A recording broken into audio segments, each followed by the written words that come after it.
ಭಾರಿ ಏರಿಕೆ ಕಂಡಿತು ಪ್ರೇಮ ಕಾವ್ಯ. ಕರ್ಣನ 100 ಸಂಚಿಕೆಗಳ TRP ಎಷ್ಟು ಗೊತ್ತಾ?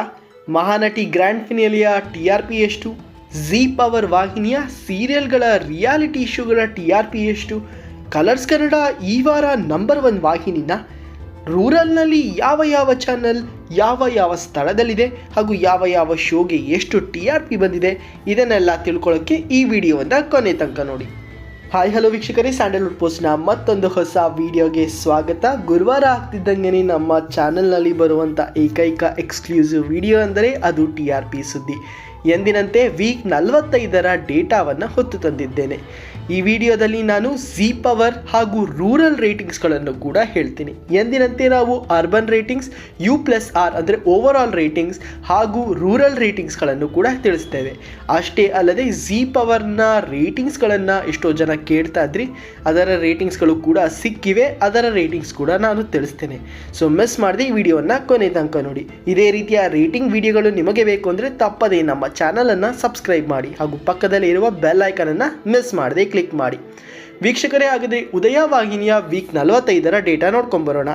ಜೈ ಬಜರಂಗಬಲಿ 0.6, ಅರ್ಬನಲ್ಲಿ 0.5, ಸಿಂಧು ಭೈರವಿ 2.1, ಅರ್ಬನಲ್ಲಿ 1.2, ಮಾಂಗಲ್ಯ 3.1, ಅರ್ಬನಲ್ಲಿ 1.6, ಶಾಂಭವಿ 3.0, ಅರ್ಬನಲ್ಲಿ 2.2, ಸೂರ್ಯವಂಶ 2.7, ಅರ್ಬನಲ್ಲಿ 2.1, ಶಾಂತಿನಿವಾಸ 3 ರೇಟಿಂಗ್ಸ್, ಅರ್ಬನಲ್ಲಿ 2.5, ಮೈನಾ 2.5, ಅರ್ಬನಲ್ಲಿ 1.7, ಅನುಪಲ್ಲವಿ 2.1, ಅರ್ಬನಲ್ಲಿ 1.2, ಚಿಕ್ಕ ಜಮಾನಿ 2.0, ಅರ್ಬನಲ್ಲಿ 1.3 ಹಾಗೂ ಸೇವಂತಿ ಧಾರಾವಾಹಿ 1.5, ಅರ್ಬನಲ್ಲಿ 0.8 ಆಗಿದೆ. ಇನ್ನು ವೀಕ್ಷಕರೇ, ಹಾಗಾದರೆ ಸ್ಟಾರ್ ಸುವರ್ಣ ವಾಹಿನಿಯ ರೇಟಿಂಗ್ಸ್ಗಳನ್ನು ನೋಡ್ಕೊಂಬರೋಣ. ಗೌರಿಶಂಕರ 3.4, ಅರ್ಬನಲ್ಲಿ 4, ಶಾರದೆ ಧಾರಾವಾಹಿ 3.1, ಅರ್ಬನಲ್ಲಿ 3.8, ನೀ ಇರಲು ಜೊತೆಯಲ್ಲಿ ಧಾರಾವಾಹಿಯು 3.5, ಅರ್ಬನಲ್ಲಿ 3.7, ಆಸೆ ಧಾರಾವಾಹಿ 5.3, ಅರ್ಬನಲ್ಲಿ 4.7, ನಿನ್ನ ಜೊತೆ ನನ್ನ ಕತೆ 6.3, ಅರ್ಬನಲ್ಲಿ 5.4, ವಸುದೇವ ಕುಟುಂಬ 4, ಅರ್ಬನಲ್ಲಿ 3.5, ಶ್ರೀ ರೇಣುಕಾದೇವಿ 3.9, ಅರ್ಬನಲ್ಲಿ 4.6, ಶ್ರೀದೇವಿ ಮಹಾತ್ಮೆ 3.1, ಅರ್ಬನಲ್ಲಿ 3.6 ಹಾಗೂ ಸ್ನೇಹದ ಕಡಲಲ್ಲಿ 1.7, ಅರ್ಬನಲ್ಲಿ 2.3. ವೀಕ್ಷಕರೇ, ಈ ವಾರ ಅಂದರೆ 45ರಲ್ಲಿ ಕಲರ್ಸ್ ಕನ್ನಡದ ರೇಟಿಂಗ್ಸ್ ಅತಿ ಹೆಚ್ಚು ಬಂದಿದೆ. ದಿನದಿಂದ ದಿನಕ್ಕೆ ಕಲರ್ಸ್ ಕನ್ನಡದ ರೇಟಿಂಗ್ಸ್ ಜಾಸ್ತಿ ಆಗ್ತಾ ಇದೆ. ಹಾಗಾದರೆ ರೇಟಿಂಗ್ಸ್ಗಳನ್ನು ನೋಡ್ಕೊಂಬರೋಣ.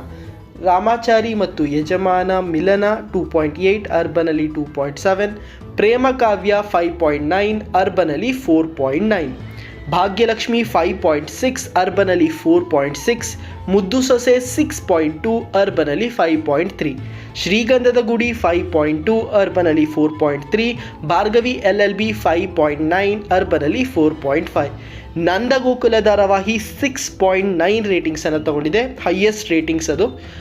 ಅರ್ಬನಲ್ಲಿ 5.7 ರೇಟಿಂಗ್ಸ್ ತಗೊಂಡಿದೆ ಹಾಗೂ ಬಿಗ್ ಬಾಸ್ನ ವೀಕ್ ಡೇ ಸಂಚಿಕೆಗಳು 7.3, ಅರ್ಬನಲ್ಲಿ 8.5 ರೇಟಿಂಗ್ಸನ್ನು ತಗೊಂಡಿದೆ. ವಾರದ ಕತೆ ಕಿಚ್ಚನ ಜೊತೆ ಬಿಗ್ ಬಾಸ್ದು ಸ್ಯಾಟರ್ಡೇ ಎಪಿಸೋಡ್ ಏನಿದೆ ಅದು 10.1 ರೇಟಿಂಗ್ಸನ್ನು ತಗೊಂಡಿದೆ. ಇನ್ನು ಅರ್ಬನಲ್ಲಿ 10.9 ರೇಟಿಂಗ್ಸನ್ನು ತಗೊಂಡಿದೆ. ಸೂಪರ್ ಸಂಡೇ ವಿತ್ ಸುದೀಪ 10.4 ರೇಟಿಂಗ್ಸನ್ನು ತಗೊಂಡಿದ್ರೆ, ಅರ್ಬನಲ್ಲಿ 11 ರೇಟಿಂಗ್ಸನ್ನು ತಗೊಂಡಿದೆ. ವೀಕ್ಷಕರೇ, ಈ ಬಾರಿ ಕಲರ್ಸ್ ಕನ್ನಡ ಅರ್ಬನಲ್ಲಿ ನಂಬರ್ 1 ಚಾನಲ್ ಆಗಿದೆ 605 GRP ಜೊತೆಗೆ. ಕೊನೆಯದಾಗಿ ವಿಡಿಯೋದ ಕೊನೆಯಲ್ಲಿ ನಾನು ಟಾಪ್ 5 ಚಾನಲ್ ಹೇಳಬೇಕಾದ್ರೆ ಇದ್ರ ಬಗ್ಗೆ ತಿಳಿಸ್ಕೊಡ್ತೀನಿ. ಇನ್ನು ಹಾಗಾದರೆ ಜೀ ಕನ್ನಡದ ರೇಟಿಂಗ್ಸ್ಗಳನ್ನು ನೋಡ್ಕೊಂಬರೋಣ. ಶ್ರಾವಣಿ ಸುಬ್ರಹ್ಮಣ್ಯ 4.6, ಅರ್ಬನಲ್ಲಿ 4.5, ಪುಟ್ಟಕ್ಕನ ಮಕ್ಕಳು 6, ಅರ್ಬನಲ್ಲಿ 4.9, ಅಮೃತಧಾರೆ 8.9, ಅರ್ಬನಲ್ಲಿ 7.3, ಅಣ್ಣಯ್ಯ 8.9, ಅರ್ಬನಲ್ಲಿ 7.4, ಕರ್ಣ 8.7, ಅರ್ಬನಲ್ಲಿ 7.2, ಲಕ್ಷ್ಮೀ ನಿವಾಸ 7.4, ಅರ್ಬನಲ್ಲಿ 6.9, ಶ್ರೀ ರಾಘವೇಂದ್ರ ಮಹಾತ್ಮೆ 5.7, ಅರ್ಬನಲ್ಲಿ 5.1, ನಾನಿನ್ನ ಬಿಡಲಾರೆ 5.6, ಅರ್ಬನಲ್ಲಿ 5, ಬ್ರಹ್ಮಗಂಟು 4.8, ಅರ್ಬನಲ್ಲಿ 4.3. ಇನ್ನು ಜೀ ಕನ್ನಡದ ಡಬ್ಬಿಂಗ್ ಸೀರಿಯಲ್ಗಳ ರೇಟಿಂಗ್ಸ್ ಹೀಗಿವೆ. ಮೇಘ ಸಂದೇಶ 2.8, ಸುಮಂಗಲಿ ಧಾರಾವಾಹಿ 2.1, ರಕ್ತ ಸಂಬಂಧ 1.6, ಸಂಧ್ಯಾ ರಾಗ 1.4 ರೇಟಿಂಗ್ಸನ್ನು ತಗೊಂಡಿದೆ. ವೀಕ್ಷಕರೇ, ಅಷ್ಟೇ ಅಲ್ಲದೆ ಇದು ಮಹಾಸಂಚಿಕೆಗಳು ಟೆಲಿಕಾಸ್ಟ್ ಆಗಿತ್ತು ಜಿ ಕನ್ನಡದಲ್ಲಿ. ಬ್ರಹ್ಮಗಂಟು ನಾನಿನ ಬಿಡಲಾರೆ 1 ಗಂಟೆಯ ಮಹಾಸಂಚಿಕೆಗೆ 5.9 ರೇಟಿಂಗ್ ಸಿಕ್ಕಿದೆ. ಅಮೃತಧಾರೆ 9.2 ರೇಟಿಂಗ್ ಸಿಕ್ಕಿದೆ. ಲಕ್ಷ್ಮೀ ನಿವಾಸ ಮಹಾಸಂಚಿಕೆ 6.7 ತಗೊಂಡಿದೆ. ಬ್ರಹ್ಮಗಂಟು 3.7 ರೇಟಿಂಗ್ಸ್ ತಗೊಂಡಿದೆ. ಶ್ರಾವಣಿ ಸುಬ್ರಹ್ಮಣ್ಯ 3 ರೇಟಿಂಗ್ಸನ್ನು ತಗೊಂಡಿದೆ.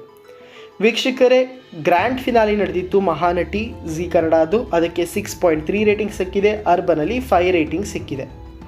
ಇನ್ನು ಸ್ಟಾರ್ ಸುವರ್ಣದಲ್ಲಿ ಸೂಫಂಸೋ ಟೆಲಿಕಾಸ್ಟ್ ಆಗಿತ್ತು, ಅದಕ್ಕೆ 1.3 ರೇಟಿಂಗ್ ಸಿಕ್ಕಿದೆ ಹಾಗೂ ಅರ್ಬನಲ್ಲಿ 1.5 ರೇಟಿಂಗ್ ಸಿಕ್ಕಿದೆ. ವೀಕ್ಷಕರೇ, ನಾನು ಹೇಳಿದಂತೆ ಜಿ ಪವರ್ನ ರೇಟಿಂಗ್ಸ್ಗಳನ್ನು ಕೂಡ ತಿಳಿಸ್ತಾ ಇದ್ದೀನಿ. ಜಿ ಪವರ್ನ ಹಳ್ಳಿ ಪವರ್ ಶೋಗೆ 1.9 ರೇಟಿಂಗ್ ಸಿಕ್ಕಿದೆ. ಇನ್ನು ಜಿ ಪವರ್ನಲ್ಲಿ ನಂಬರ್ 1 ಧಾರಾವಾಹಿಯಾಗಿ ಶುಭಸ್ಯ ಶೀಘ್ರಂ ಧಾರಾವಾಹಿ ಇದೆ 1 ರೇಟಿಂಗ್ಸ್ನೊಂದಿಗೆ. ಇನ್ನು ಮಿಕ್ಕಿದ ಎಲ್ಲ ಜಿ ಪವರ್ನ ರೇಟಿಂಗ್ಸ್ ಸೀರಿಯಲ್ಗಳ ರೇಟಿಂಗ್ಸ್ಗಳು 0.8 1 ರೇಟಿಂಗ್ಸ್ ಒಳಗಡೆನೇ ಇದೆ. ಒಂದೇ ಒಂದು ಧಾರಾವಾಹಿ 0.6 ರೇಟಿಂಗ್ಸನ್ನು ತೊಗೊಂಡಿದೆ. ವೀಕ್ಷಕರೇ, ಇದಾಗಿತ್ತು ಜಿ ಕನ್ನಡದ ರೇಟಿಂಗ್ಸ್ಗಳು ಹಾಗೂ ಕಲರ್ಸ್ ಕನ್ನಡ. ನಿಮ್ಮ ಇಷ್ಟದ ವಾಹಿನಿ ಯಾವುದು, ನಿಮ್ಮ ಇಷ್ಟದ ಶೋ ಯಾವುದು ಅಂತ ಕಮೆಂಟ್ ಸೆಕ್ಷನಲ್ಲಿ ತಿಳಿಸಿ. ಹಾಗಾದರೆ ನಾನು ಈಗಾಗಲೇ ಹೇಳಿದಂತೆ ರೂರಲ್ನ ಟಾಪ್ ಸೀರಿಯಲ್ಗಳನ್ನು ನೋಡ್ಕೊಂಬರೋಣ. ಟಾಪ್ 12 ಸೀರಿಯಲ್ಗಳು ಹೀಗಿವೆ. ಮೊದಲನೇ ಸ್ಥಾನದಲ್ಲಿ ಅಮೃತಧಾರೆ 10.5 ರೂರಲ್ನಲ್ಲಿ. 2ನೇ ಸ್ಥಾನದಲ್ಲಿ ಅಣ್ಣಯ್ಯ 10.4. 3ನೇ ಸ್ಥಾನದಲ್ಲಿ ಕರ್ಣ 10.2. 4ರಲ್ಲಿ ನಂದಗೋಕುಲ 8.1. 5ರಲ್ಲಿ ಲಕ್ಷ್ಮೀ ನಿವಾಸ 7.9. 6th ಪ್ಲೇಸ್ನಲ್ಲಿ Bhargavi LLB 7.3. 7th ಪ್ಲೇಸ್ನಲ್ಲಿ ನಿನ್ನ ಜೊತೆ ನನ್ನ ಕತೆ 7.2. 8th ಪ್ಲೇಸ್ನಲ್ಲಿ ಮುದ್ದು ಸೊಸೆ ಇದೆ ಮತ್ತು ಪುಟ್ಟಕ್ಕನ ಮಕ್ಕಳು 7.1ನೊಂದಿಗೆ. ಇನ್ನು 9th ಪ್ಲೇಸ್ನಲ್ಲಿ ಪ್ರೇಮ ಕಾವ್ಯ 6.9. 10th ಪ್ಲೇಸ್ನಲ್ಲಿ ಭಾಗ್ಯಲಕ್ಷ್ಮಿ 6.6. ಶ್ರೀರಾಘವೇಂದ್ರ ಮಹಾತ್ಮೆ 11th ಪ್ಲೇಸ್ನಲ್ಲಿ 6.3 ಹಾಗೂ 12th ಪ್ಲೇಸ್ನಲ್ಲಿ ನಾನಿನ್ನ ಬಿಡಲಾರೆ 6.2 ತಗೊಂಡಿದೆ. ಇನ್ನು ರೂರಲ್ನಲ್ಲಿ ರಿಯಾಲಿಟಿ ಶೋಗಳ ರೇಟಿಂಗ್ಸ್ ನೋಡೋದಾದರೆ ಸೂಪರ್ ಸಂಡೇ ವಿತ್ ಸುದೀಪ 9.9 ತಗೊಂಡಿದೆ. ಸ್ಯಾಟರ್ಡೇ ಕಿಚ್ಚನ ವಾರದ ಕತೆ ಕಿಚ್ಚನ ಜೊತೆ 9.1 ತಗೊಂಡಿದೆ. ಮಹಾನಟಿ 7.6 ತಗೊಂಡಿದೆ. ವೀಕ್ ಡೇಸ್ನ ಬಿಗ್ ಬಾಸ್ ಎಪಿಸೋಡ್ಸ್ಗಳು 4.6 ತಗೊಂಡಿದೆ. ಕಾಮಿಡಿ ಕಿಲಾಡಿಗಳು 4.6 ತಗೊಂಡಿದೆ. ಗೃಹ ಮಂತ್ರಿ 1.8 ತಗೊಂಡಿದೆ. ವೀಕ್ಷಕರು, ಇದು ರೂರಲ್ನ ರೇಟಿಂಗ್ಸ್ಗಳು. ಇದು ಆಗಿತ್ತು ರೂರಲ್ನ ರೇಟಿಂಗ್ಸ್ಗಳು. ಹಾಗಾದರೆ ಚಾನೆಲ್ ಟಾಪರ್ಸ್ ನೋಡೋದಾದರೆ ಜಿ ಕನ್ನಡದಲ್ಲಿ ಅಮೃತಧಾರೆ ಅಣ್ಣಯ್ಯ ಟಾಪರ್, ಕಲರ್ಸ್ ಕನ್ನಡದಲ್ಲಿ ಬಿಗ್ ಬಾಸ್, ಸ್ಟಾರ್ ಸುವರ್ಣದಲ್ಲಿ ನಿನ್ನ ಜೊತೆ ನನ್ನ ಕತೆ, ಉದಯದಲ್ಲಿ ಶಾಂತಿ ನಿವಾಸ. ವೀಕ್ಷಕರೇ, ಮುಂದಿನ ವಾರ ಕೂಡ ಇದೇ ರೀತಿಯ ರೇಟಿಂಗ್ಸ್ಗಳು ಬೇಕು ಅಂತಂದರೆ ಮಿಸ್ ಮಾಡದೆ ನಮ್ಮ ಚಾನಲನ್ನು ಸಬ್ಸ್ಕ್ರೈಬ್ ಮಾಡಿ. ಶೀಘ್ರದಲ್ಲೇ ನಾನು 1 ಲಕ್ಷ ಸಬ್ಸ್ಕ್ರೈಬರ್ಸನ್ನು ಹೊಂದ್ತೀನಿ. ಅದಕ್ಕೋಸ್ಕರ ನಿಮ್ಮ ಸಪೋರ್ಟ್ ನನಗೆ ಬೇಕು ಅಂತ ಕೇಳ್ತಾ ಇದ್ದೀನಿ. ಹಾಗಾದರೆ ಈಗ ಟಾಪ್ 5 ಲಾಸ್ಟಾಗಿ ನೋಡೋದಾದರೆ ಟಾಪ್ 5 ಚಾನಲ್ಸ್ಗಳು ಯಾವುದು ಹಾಗೂ ಅದರ ರೇಟಿಂಗ್ಸ್ಗಳು ಎಷ್ಟಿದೆ ನೋಡ್ಕೊಂಬರೋಣ. ಮೊದಲನೇ ಸ್ಥಾನದಲ್ಲಿದೆ ಜಿ ಕನ್ನಡ 1294. ವೀಕ್ಷಕರೇ, ಇಲ್ಲಿ ನೋಡ್ಕೊಳ್ಳಿ ಗ್ಯಾಪು ಜಿ ಕನ್ನಡ ಮತ್ತು ಕಲರ್ಸ್ ಕನ್ನಡ ಮಧ್ಯೆ ಇರುವಂಥ ಗ್ಯಾಪು. ಮೊದಲನೇ ಸ್ಥಾನದಲ್ಲಿ ಜಿ ಕನ್ನಡ 1294ಅಲ್ಲಿದೆ. 2ನೇ ಸ್ಥಾನದಲ್ಲಿ ಕಲರ್ಸ್ ಕನ್ನಡ 1212. ಕೇವಲ 81-82 ಪಾಯಿಂಟ್ಸಲ್ಲಿ ಡಿಫ್ರೆನ್ಸ್ ಇದೆ. ಅದಕ್ಕೆ ಕಲರ್ಸ್ ಕನ್ನಡ ತುಂಬ ರೇಟಿಂಗ್ಸ್ ಬಂದಿದೆ ಈ ಸತಿ. 3ನೇ ಸ್ಥಾನದಲ್ಲಿ ಸ್ಟಾರ್ ಸುವರ್ಣ ಇದೆ 806 ರೇಟಿಂಗ್ಸ್ನೊಂದಿಗೆ. ಉದಯ ಟಿವಿ 4ನೇ ಸ್ಥಾನದಲ್ಲಿ 453 ರೇಟಿಂಗ್ಸ್ ತೊಗೊಂಡಿದ್ರೆ. 5ನೇ ಸ್ಥಾನದಲ್ಲಿ ಉದಯ ಮೂವೀಸ್ 360 ರೇಟಿಂಗ್ಸನ್ನು ತೊಗೊಂಡಿದೆ. ವೀಕ್ಷಕರೇ, ಇದಾಗಿತ್ತು ವೀಕ್ 45ರ ರೇಟಿಂಗ್ಸ್ಗಳು. ನಿಮ್ಮ ನೆಚ್ಚಿನ ವಾಹಿನಿ ಯಾವುದು, ನಿಮ್ಮ ನೆಚ್ಚಿನ ಶೋ ಯಾವುದು, ನಿಮ್ಮ ನೆಚ್ಚಿನ ಧಾರಾವಾಹಿ ಯಾವುದು ಅಂತ ಕಮೆಂಟ್ ಸೆಕ್ಷನಲ್ಲಿ ತಿಳಿಸಿ. ನಾನು ಈಗಾಗಲೇ ಹೇಳಿದಂತೆ ಮುಂದಿನ ವಾರ ಕೂಡ ಇದೇ ರೀತಿಯ ವಿಡಿಯೋನ ನೀವು ನೋಡಬೇಕು ಅಂದರೆ ಈ ವಿಡಿಯೋವನ್ನು ಲೈಕ್ ಮಾಡಿ, ತಪ್ಪದೇ ನಮ್ಮ ಚಾನಲನ್ನು ಸಬ್ಸ್ಕ್ರೈಬ್ ಮಾಡಿ. ಮುಂದಿನ ಹೊಸ ವಿಡಿಯೋದೊಂದಿಗೆ ಸಿಗ್ತೀನಿ. ಅಲ್ಲಿ ತನಕ ಶುಭರಾತ್ರಿ.